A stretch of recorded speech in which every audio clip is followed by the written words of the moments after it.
Doctor Anbumani அவர்களுக்கு மு.க. ஸ்டாலினை பார்த்து பொறுத்துக்க முடியலையா? இப்படித்தான் பைத்தியக்காரத்தனமா ஒருத்தர் பேட்டி கொடுத்து வச்சிருக்கிறார்.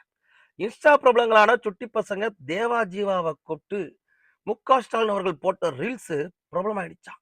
அதை பொறுத்துக்க முடியாம தான் அன்புமணி ராமதாஸ் அவர்கள் வகுப்புக்கு ஓராசிரியராவது நியமிச்சா தானே அந்த பிள்ளைங்க கலெக்டராவோ போலீஸ் அதிகாரியாகவோ வர முடியும்னு அறிக்கை வர்றாங்க. முதலமைச்சருடைய அந்த ரீல்ஸிற்கு கிடைத்த வரவேற்பை பொறுத்துக் கொள்ள முடியாமல் அவர் வெளியிட்டிருப்பதாக நாங்கள் எண்ணுகிறோம். பொறாமப்படுற மாதிரியா இருக்கு, பரிதாபப்படுற மாதிரி இருக்குங்க. தோல்வி பயத்துல அவர் என்ன செய்யறாருன்னு தெரியாமலேயே பல விஷயங்கள் செஞ்சுக்கிட்டு இருக்கிறாரு. அவரை பார்த்தா ரொம்பவே பாவப்படுற அளவுக்கு, பரிதாபப்படுற அளவுக்கு வந்துட்டாரு. அதுவும் மு.க. ஸ்டாலின் அவர்களா ஏதோ ரீல்ஸ் மோகத்துல இருக்கிறவர் மாதிரி பேட்டி கொடுத்தவர் பேசுறாரு இல்லைங்க, எனக்கு சிரிப்பே வந்துருச்சு. பேசுறவரு தமிழ்நாடு ஆசிரியர் சங்கத்துடைய தலைவர். எப்படி 2 நாட்களுக்கு முன்பாக உள்துறை செயலாளர் வழியே வந்து பேட்டி கொடுத்து தமிழ்நாட்டுல பெரிய அளவிலான குற்றச்சம்பவங்களே நடக்கலங்க. என்ன அன்புமணி ராமதாஸ் அவர்கள் தமிழ்நாட்டுல ஒரு 8000த்திற்கும் மேற்பட்ட கொலைகள் நடந்திருக்கிறதாக பட்டியலிடுறாரு. 8000 கொலைகள் ஒரு பெரிய சம்பவங்களா தெரியல. ஒரே நாள்ல 3, 4 பாலியல் பலாத்கார சம்பவங்கள் நிகழ்கிறது, பாலியல் பலாத்கார கொலைகள் நிகழ்கிறது.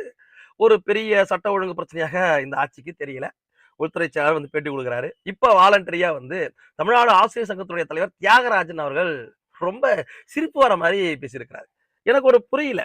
அப்பா ஆட்சியில அப்பா என்னங்கப்பா இதையெல்லாம் செய்யலையேன்னு கேட்டா, நீங்க ஏன் அப்பாவை கேட்கறீங்க, தாத்தாவை கேளுங்கன்னு ஒரே உருட்டை தான் உருட்டிட்டு இருக்கிறாங்க 5 வருஷமா. அப்புறம் எதுக்கு நீங்க ஆட்சியில செஞ்சுக்கிட்டு கொள்ளடிக்கிறதுக்கு மட்டுமா? கொள்ளடிக்கிறதுக்கு மட்டுமா? எதுவா இருந்தாலும் மோடியை கேளு, விட்டா ட்ரம்பை கேளு, ஐநா சபையை கேளுன்னு சொல்லாம விட்டாங்களே, அது வரைக்கும் தப்பிச்சோம்.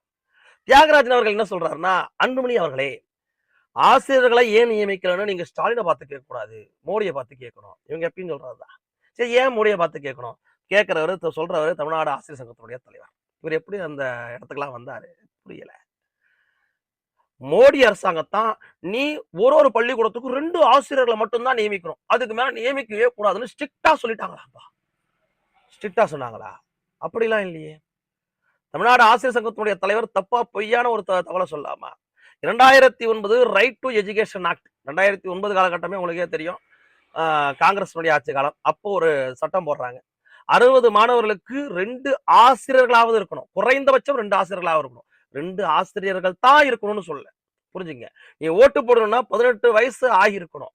அதுக்காக நீ 18 வயசு உள்ள மட்டும்தான் ஓட்டு போடலாம், 30 வயசு உள்ள ஓட்டு போடக்கூடாது, 80 வயசுல ஓட்டு போடக்கூடாதுன்னு இல்ல. அதே மாதிரி தான் 60 மாணவர்களுக்கு 2 ஆசிரியர்களாவது குறைந்தபட்சம் இருக்கணும் அப்படின்றது அந்த ரைட் டு எஜுகேஷன் ஆக்ட் சொல்லக்கூடிய ஒரு விதி. அப்ப 2 ஆசிரியர்களாவது இருக்கணும், அதுக்கு மேல இருக்கக்கூடாதான்லாம் கிடையாது. இன்னும் ஒண்ணு, இதுக்கு நீங்க மத்திய அரசு மட்டுமே கை காட்ட முடியாது. மத்திய அரசாங்கம் பக்கத்துல காங்கிரஸ் வச்சிருக்கீங்க, அது வேற கதை. மத்திய அரசாங்கம் மட்டுமே கை காட்ட முடியாது. நீங்க தமிழ்நாட்டு பள்ளி கல்வித்துறை பணியாளர் நிர்ணயம்னு ஒரு விதிமுறையை வைத்து நீங்க 30 மாணவர்களுக்கு ஒரு ஆசிரியர்களை கொண்டு வந்தது தமிழ்நாடு அரசு பள்ளி கல்வித்துறை. இத நீங்க ChatGPT போட்டாலும் ஜெமினில போட்டாலுமே அப்படிதான் சொல்லுது. அப்ப தமிழ்நாடு அரசுக்கு மேல இவ்வளவு குற்றச்சாட்டை வச்சுக்கிட்டு நீங்க மோடியை கேளு, ட்ரம்ப்பை கேளு, ஐநா சபையை கேளுன்னு கேட்கறது கேனத்தனமா இல்ல? கேனத்தனமா இல்ல?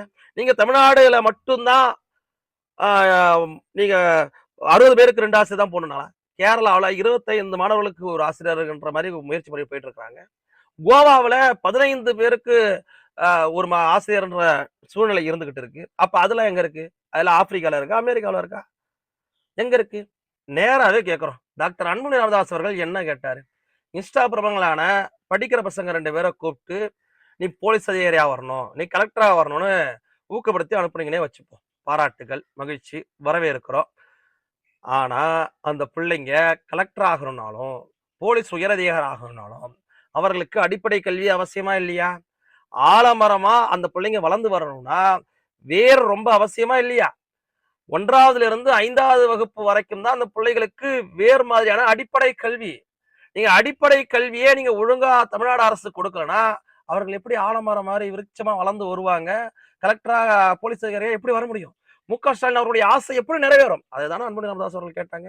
வகுப்புக்கு ஒரு ஆசிரியர் நியமிங்க, அதையே செய்யாம எப்படி இந்த பிள்ளைங்க கலெக்டரா வர முடியும், போலீஸ் அதிகாரியா வரணும்னு கேட்டார். இது நியாயமான ஒண்ணு தானே?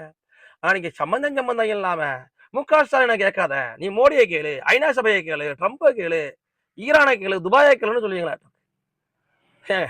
சரி, உங்க கூட்டுப்படியே காங்கிரஸ் காலத்துல கொண்டு வந்த ரைட் டு எஜுகேஷன் ஆக்ட்ல 60 மாணவர்களுக்கு குறைந்தபட்சம் 2 ஆசிரியர்கள் கூட வச்சுப்போங்க. நீங்க திமுக அமைச்சர்கள் நடத்தக்கூடிய, திமுக எம்எல்ஏக்கள் நடத்தக்கூடிய பள்ளிக்கூடத்தெல்லாம் 1ஆம் வகுப்பிலேயே 1A, 1B, 1C, 1D, first standard Z வரைக்கும் இருக்குல்ல. 1வதுலயே 600 பசங்க, 500 பசங்கள படிக்க வைக்கிறாங்கல்ல. தமிழ்நாடு அரசு பள்ளியில கொண்டு வாங்க. மாணவர் சேர்க்கையை அதிகப்படுத்துங்க. 1வதுல 30 பசங்க, 2வதுல 30 பசங்க, 3வதுல 30 பசங்க, 4வதுல 30 பசங்க, 5வதுல 30 பசங்கன்னு சேர்க்கையை அதிகப்படுத்துங்க. 150 பசங்க ஆயிடுவாங்க. வகுப்புக்கு ஒரு ஆசிரியர் கொண்டு வரலாம். ஏன் மாணவர் சேர்க்கையை ஊக்கப்படுத்த மாட்டேன்றீங்க? நீங்க என்ன சொல்றீங்க? 60 மாணவர்களுக்கு 2 ஆசிரியர் தானே சொல்றீங்க. 1வதுல 30 பசங்க, 2வதுல 30 பசங்க சேருங்க. வகுப்புக்கு ஒரு ஆசிரியர் கொண்டு வாங்க. ஏன் தமிழ்நாடு அரசு பள்ளியை நோக்கி தமிழ்நாட்டு மாணவர்கள் வரமாட்டேன்றாங்க? கடனுடன் வாங்கியோ, வட்டிக்கு கடன் வாங்கியோ, உழைப்ப வீணாக்கியோ தனியார் பள்ளியில கொண்டு போய் சேர்க்கறாங்களா இல்லையா பிள்ளைய பெத்தவங்க? ஏன் அரசு பள்ளியை நோக்கி வரமாட்டேன்றாங்க? அப்ப அரசு பள்ளியில கல்வி தரம் சரியில்லையா? அத முதலமைச்சர் ஏத்துப்பாரா?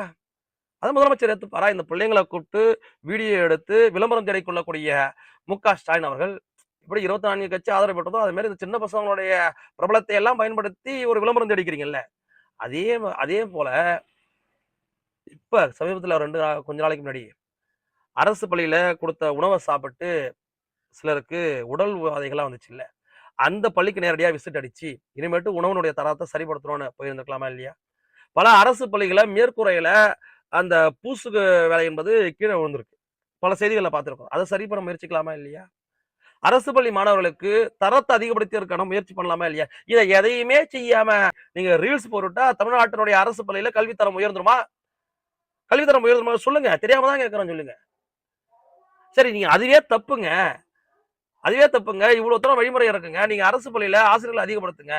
நீங்க ஆசிரியர்கள் அதிகப்படுத்துறது இன்னொன்னு. இன்னொரு பக்கம் ஆசிரியர்களும் போராடிட்டு இருக்காங்களா இல்லையா? எங்களுக்கு பணியை நிரந்தரம் பண்ணுங்க. எங்களுக்கு பணி ஆணை கொடுங்க. நாங்க டெட் எக்ஸாம் எழுதியே எவ்வளவு நாள் வந்துச்சு. ரிசல்ட்டே வந்துச்சு. எங்களுக்கு பணி கொடுக்க மாட்டேன்றீங்களான்னு சொல்றாங்களா இல்லையா?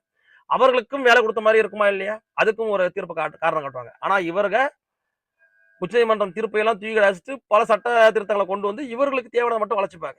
சாதிவாரி கணக்கெடுப்பு நடத்தலான்னு தான் மற்ற மாநில பண்றாங்க. ஏன் பண்ண மாட்டேன்றீங்க ஸ்டாலின் அரசு? கேள்வி வருமா இல்லையா? திமுகவை திருத்த முடியாது. இனிமேட்டு வாக்காளர்களாகிய நாம தெரிஞ்சுக்கணும்.